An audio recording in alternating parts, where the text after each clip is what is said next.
ಇನ್ನು ದೇವೇಗೌಡರಿಗೆ ರಾಜ್ಯಸಭಾ ಟಿಕೆಟ್ ಸಿಕ್ಕಿಲ್ಲ ಅಂತ ಬೇಸರ ಮಾಡ್ಕೊಳ್ತಾ ಇರೋದು ಬಿಜೆಪಿ ಅಥವಾ JDS ಅಲ್ಲ, ಬದಲಾಗಿ ಕಾಂಗ್ರೆಸ್ ಪಕ್ಷದ ನಾಯಕರೇ ಈಗ ದೇವೇಗೌಡರಿಗೆ ಟಿಕೆಟ್ ಸಿಗ್ತಾ ಇಲ್ಲ, ದೇವೇಗೌಡರಿಗೆ ರಾಜ್ಯಸಭಾ ಸ್ಥಾನ ಸಿಗ್ತಾ ಇಲ್ಲ ಅಂತ ನಿರಂತರವಾಗಿ ಬೇಜಾರು ಮಾಡ್ಕೊತಾ ಇದ್ದಾರೆ. ಅಚ್ಚರಿ ಅಂದರೆ ಇದು ಕೇವಲ ದೇವೇಗೌಡರಿಗೆ ಮಾಡಿರುವಂಥ ಅವಮಾನ ಅಲ್ಲ, JDSಗೆ ಮಾಡಿರುವಂಥ ಅನ್ಯಾಯ ಅಲ್ಲ, ಬದಲಾಗಿ ಕರ್ನಾಟಕಕ್ಕೆ ಮಾಡಿರುವಂಥ ಅನ್ಯಾಯ ಅಂತ ನೇರವಾಗಿ ಕಾಂಗ್ರೆಸ್ ಹೇಳ್ತಾ ಇದೆ. ಇಷ್ಟಕ್ಕೂ ದೇವೇಗೌಡರ ಪರ ಕಾಂಗ್ರೆಸ್ ನಾಯಕರು ಮಾತಾಡ್ತಾ ಇರೋದು ಯಾಕೆ? ಕಾಂಗ್ರೆಸ್ನ ಹೈಕಮಾಂಡ್ ನಾಯಕರೇ ದೇವೇಗೌಡರ ಪರ ಬ್ಯಾಟ್ ಬಿಸ್ತಾ ಇರೋದು ಯಾಕೆ? ನೋಡೋಣ ಇಷ್ಟು.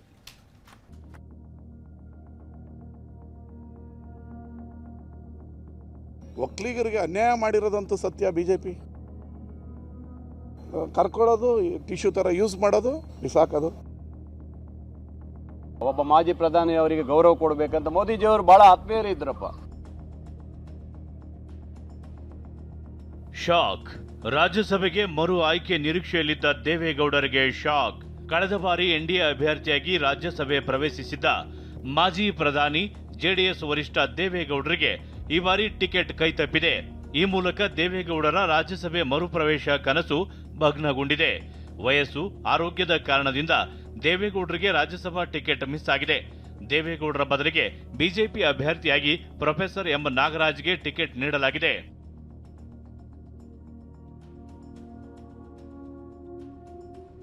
ದೇವೇಗೌಡರಿಗೆ ಟಿಕೆಟ್ ಕೈತಪ್ಪಿದ ಬೆನ್ನಲ್ಲೇ ಕಾಂಗ್ರೆಸ್ ಒಕ್ಕಲಿಗ ಅಸ್ತ್ರ ಝಳಪಿಸಿದೆ.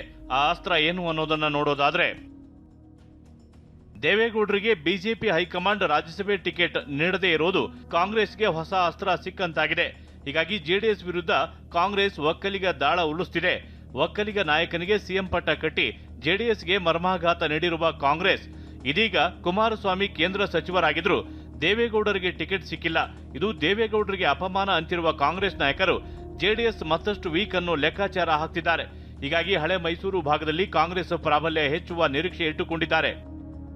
ಒಕ್ಕಲಿಗರಿಗೆ ಅನ್ಯಾಯ ಅನ್ನೋ ಮೂಲಕ ಕಾಂಗ್ರೆಸ್ ಒಕ್ಕಲಿಗ ಅಸ್ತ್ರ ಪ್ರಯೋಗಿಸಿದೆ.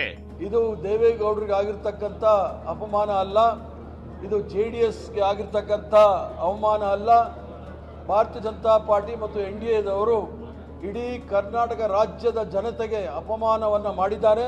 ಒಕ್ಕಲಿಗರಿಗೆ ಅನ್ಯಾಯ ಮಾಡಿರೋದಂತೂ ಸತ್ಯ. BJP ನೀವು ಏನೇ ಕತೆ ಹೇಳ್ಬೋದು, ಒಕ್ಕಲಿಗರಿಗೆ ಅನ್ಯಾಯ ಮಾಡಿದ್ದು ನೀವು ಕರ್ಕೊಳ್ಳೋದು, ಟಿಶ್ಯೂ ಥರ ಯೂಸ್ ಮಾಡೋದು, ಬಿಸಾಕೋದು. 70 ವರ್ಷ ರಾಜಕಾರಣವನ್ನು ಮಾಡಿದಂಥವ್ರು ದೇವೇಗೌಡರಿಗೆ ಟಿಕೆಟ್ ತಪ್ಪಿಸ್ತಾರೆ ಅಂತ ಹೇಳಿದ್ರೆ ದೇವ್ರು ಒಳ್ಳೇದು ಮಾಡ್ತಾರೆ. ಬಿಜೆಪಿಯವರು ಇವತ್ತು ಒಬ್ಬ ಪ್ರಧಾನಮಂತ್ರಿಗೆ ಅನ್ಯಾಯ ಮಾಡಿದ್ದಾರೆ, ಮಾಜಿ ಪ್ರಧಾನಮಂತ್ರಿಯವರಿಗೆ ಅನ್ಯಾಯ ಮಾಡಿದ್ದಾರೆ. ಇದು ನಾನು ಖಂಡನೆ ಮಾಡ್ತೇನೆ.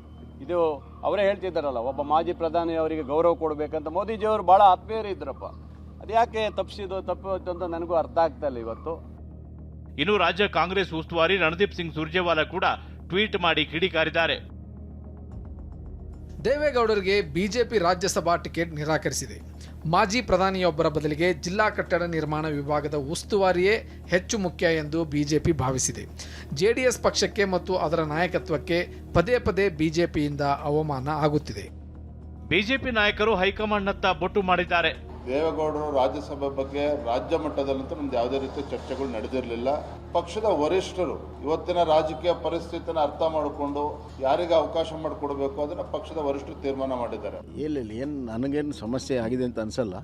ಅದು ಮೇಲಿನವರು ಮಾತಾಡ್ಕೊಂಡು ತೀರ್ಮಾನ ಮಾಡಿರ್ತಾರೆ. ಅದು ನಮ್ಮ ಗಮನಕ್ಕೆ ಏನೂ ಬಂದಿಲ್ಲ.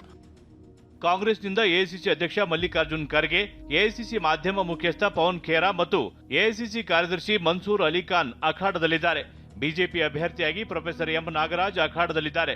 ಬಹುತೇಕ 4 ಅವಿರೋಧವಾಗಿ ಆಯ್ಕೆ ಆಗುವ ಸಾಧ್ಯತೆ ಹೆಚ್ಚಿದೆ. Bureau report TV9.